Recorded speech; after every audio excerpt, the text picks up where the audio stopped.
तुकाराम मुंडेंचा चार्ज घेताच महाधडाका. संपूर्ण महाराष्ट्रात एफडीआयच्या धाडी. 1 कोटीपेक्षा जास्त माल जप्त. 32 जणांना बेड्या. सविस्तर सांगतो. महाराष्ट्राचे सर्वात धडाकेबाज आणि शिस्तप्रिय IAS अधिकारी म्हणून ओळखल्या जाणाऱ्या तुकाराम मुंडे यांनी अन्न व औषध प्रशासनाच्या आयुक्त पदाची धुरा हाती घेताच पुन्हा एकदा आपली सिग्नेचर सिंगम स्टाईल दाखवून दिली आहे.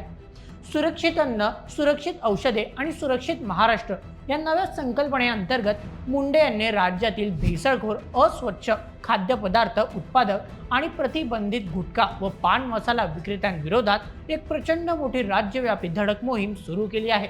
अवघ्या 2 ते 3 दिवसांच्या आत एफडीआयने संपूर्ण महाराष्ट्रात धाड सत्र राबवून तब्बल 1,36,928 रुपयांचा मुद्देमाल जप्त केला असून 32 जणांना गजाआड केले आहे.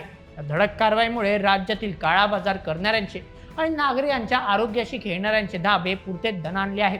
काय आहे हे प्रकरण? चला सविस्तर पद्धतीने जाणून घेऊया आजच्या व्हिडिओमध्ये. मुंडे यांच्या थेट मार्गदर्शनाखाली अन्न व औषध प्रशासनाने 29 ते 31 मे दरम्यान राज्याच्या कानाकोपऱ्यात छापे टाकले. या मोहिमेचे प्रामुख्याने 2 मोठे भाग होते. या 2 दिवसात मुंबई, कोकण, पुणे, नाशिक, छत्रपती संभाजीनगर आणि अमरावती विभागात एकाच वेळी धाडी टाकण्यात आल्या. प्रतिबंधित गुटखा आणि पान मसाल्याची गुपचूप विक्री करणाऱ्या 26 आस्थापनांना अर्थात दुकाने किंवा गोदामेंना अधिकाऱ्यांनी थेट सील ठोकले. या कारवाईत 12,16,965 रुपयांचा माल जप्त करण्यात आला आणि एकूण 32 आरोपींना अटक करण्यात आली. चला मुद्द्याने सांगतो. सर्वप्रथम कोकण विभाग, येथे सर्वाधिक मोठी कारवाई झाली.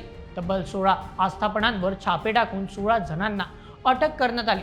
द्वितीय, छत्रपती संभाजीनगर, 11 ठिकाणी छापे मारून 7 जणांना बेड्या ठोकल्या. तृतीय, पुणे, 3 ठिकाणी कारवाई करत 2 जणांना पकडले. चौथं, मुंबई, 1 ठिकाणी मोठी कारवाई करून 2 जणांना अटक केली. पाचवं, नाशिक व अमरावती, अनुक्रमे 2 आणि 3 ठिकाणी कारवाई करून प्रत्येकी 2 आणि 3 आरोपींना गजाआड केले. नागरिकांच्या ताटात येणारे अन्न शुद्ध आणि सुरक्षित असावे यासाठी मुंडे यांनी राज्यातील 20 जिल्ह्यांमध्ये विशेष तपासणी मोहीम हाती घेतली. यामध्ये मुंबई, नवी मुंबई, पुणे, कोल्हापूर, सांगली, सातारा, नाशिक, भंडारा, जालना, बीड, नांदेड, परभणी, सोलापूर, छत्रपती संभाजीनगर, हिंगोली, वर्धा, यवतमाळ, अमरावती, अकोला आणि वाशिम जिल्ह्यांचा समावेश होता. कमी दर्जाचे, अस्वच्छ पद्धतीने बनवलेले, असुरक्षित आणि ग्राहकांची दिशाभूल करणारे लेबल्स असणाऱ्या 47 अन्न उत्पादक कंपन्या व दुकानांची कसून तपासणी करण्यात आली. या कारवाईत तब्बल 84,335 किलो अन्न पदार्थाचा साठा जप्त करण्यात आला, ज्याची बाजारातील किंमत 97,19,963 रुपये आहे. जप्त करण्यात आलेल्या पदार्थाची यादी आंबे, बुंदीचे लाडू, खवा, बेकरीचे पदार्थ, कॅन्डी, गूळ, खाद्यतेल, तूप, खजूर, आईस्क्रीम, कुल्फी, फ्रोझन डेझर्ट, विविध मसाले आणि शेंगदाणा चिक्की या सर्व अन्न पदार्थांचे नमुने पुढील विश्लेषणासाठी प्रयोगशाळेत पाठवण्यात आले आहेत. या संपूर्ण मोहिमेदरम्यान 2 अत्यंत धक्कादायक आणि गंभीर प्रकार समोर आले आहेत, ज्यांची सर्वत्र चर्चा सुरू आहे. सर्वप्रथम पुण्यात गुळात साखरेची भेसळ.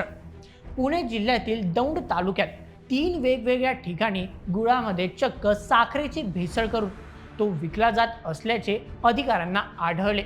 एफडीएने तिथून 15,096 किलो वजनाचा सुमारे 10,66,242 रुपयांचा गूळ आणि भेसळीसाठी वापरली जाणारी साखर जप्त केली. द्वितीय, नवी मुंबईत आंब्यावर रासायनिक विषप्रयोग. आंबे खाणाऱ्यांसाठी अत्यंत महत्त्वाची बातमी म्हणजे नवी मुंबईच्या प्रसिद्ध APMC मार्केटमध्ये आंबे आर्टिफिशियलरित्या आणि लवकरात लवकर पिकवण्यासाठी इथिलीन स्प्रे तसेच इतर संशयास्पद रासायनिक द्रवांचा सर्रास वापर केला जात होता. एफडीएने तिथे धाड टाकून 11,12,850 रुपयांचे रासायनिक आंबे जप्त करून नष्ट केले आहेत. तुकाराम मुंडे हे नाव ऐकले की भ्रष्टाचार, काळा बाजार करणारे आणि कामचोर कर्मचाऱ्यांचा घाम फुटतो, तर सर्वसामान्य जनता त्यांच्या पाठीशी खंबीरपणे उभी राहते. मे 2026 मध्ये त्यांची अन्न व औषध प्रशासनाच्या आयुक्तपदी झालेली ही नियुक्ती त्यांच्या 21 वर्षाच्या प्रशासकीय कारकिर्दीतील 25वी बदली ठरली आहे. म्हणजेच सरासरी प्रत्येक 10 ते 11 महिन्यांनी त्यांची बदली केली जाते. 2005च्या बॅचचे IAS अधिकारी असणाऱ्या मुंडे यांनी आपल्या सेवेची सुरुवात सोलापूरमधून केली होती. ते जिथे जातात तिथे केवळ आणि केवळ कायद्याचे राज्य चालवतात। राजकारण्यांना किंवा बड्या प्रस्थांना हवे तसे न वागणे आणि नियमांची कधी तडजोड न करणे या त्यांच्या स्वभावामुळे त्यांना सतत बदल्यांचा सामना करावा लागतो। त्यांच्या कारकिर्दीतील काही सर्वात गाजलेले आणि वादळी किस्से जाणून घेऊया। सर्वप्रथम नवी मुंबई महापालिका आयुक्त 2016।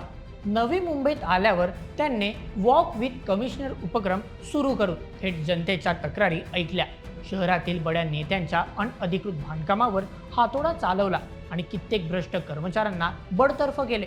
यामुळे संतापलेल्या सर्व पक्षीय नगरसेवकांनी एकत्र येऊन त्यांच्या विरोधात अविश्वास ठराव आणला होता। मात्र मुंडेच्या प्रामाणिकपणावर विश्वास ठेवून नवी मुंबईतील हजारो नागरिक त्यांच्या समर्थनासाठी रस्त्यावर उतरले होते।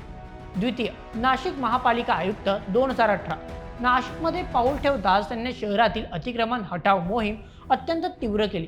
पालिकेच्या कर वसुलीत आणि पाणी पुरवठा विभागात पारदर्शकता आणून कोट्यावधींचा घोटाळा रोखला। येथेही राजकीय वर्गाशी खटके उडाल्याने अवघ्या काही महिन्यात त्यांची बदली झाली। तृतीय नागपूर महापालिका आयुक्त 2020। कोरोना महामारीच्या काळात नागपूरची कमान मुंडेंकडे होती। त्यांनी अत्यंत कडक शिस्तीत काम करत मृत्यूदर आटोक्यात आणला। मात्र नागपूर स्मार्ट सिटी आणि महापालिकेच्या कंत्राट प्रक्रियेतील कोट्यावधी रुपयांच्या अनियमिततेवर त्यांनी थेट बोट ठेवले। स्थानिक लोकप्रतिनिधींशी त्यांचे जाहीर मतभेद झाले आणि संपूर्ण राज्यभरात आवाज गाजला होता। चौथं आरोग्य सेवा आयुक्त 2022। आरोग्य विभागात येताच त्यांनी ग्रामीण आणि निमशहरी भागातील सरकारी डॉक्टरांना मुख्यालयी राहणे बंधनकारक केले। बायोमेट्रिक हजेरी सक्तीची केली आणि औषध खरेदीतील भ्रष्टाचार रोखला। परंतु अवघ्या 2 महिन्यातच त्यांनी उच्चल बांगडी करण्यात आली। 5 जालना आणि सोलापूर जिल्हाधिकारी 2011 ते 2014। जालन्यामध्ये तब्बल 6 वर्षांपासून रखडलेली जायकवाडी जालना पाणी पुरवठा योजना मुंडे यांनी अवघ्या 3 महिन्यात पूर्ण करून दाखवली होती। तर सोलापूरचे जिल्हाधिकारी असताना त्यांनी बेकायदेशीर वाळू माफियांवर स्वतः रात्रीच्या वेळी धाडी टाकून त्यांचे कंबरडे पाडले होते। मित्रांनो, तुकाराम मुंडे यांच्या बदल्यांचा विक्रम कितीही मोठा असला तरी त्यांच्या कामाचा वेग आणि धडाका कधीही कमी होत नाही। हेच या FDIच्या ताज्या कारवाईने पुन्हा एकदा सिद्ध केले आहे। गुटखा माफिया, आर्टिफिशियल डेटा आंबे विकणारे टोळके आणि दुधात गुळात भेसळ करणाऱ्यांना आता कळून चुकले आहे की FDIच्या मुख्य खुर्चीवर आता एक असा अधिकारी बसला आहे जो कायद्याच्या चौकटीत कोणाचीही गय करणार नाही।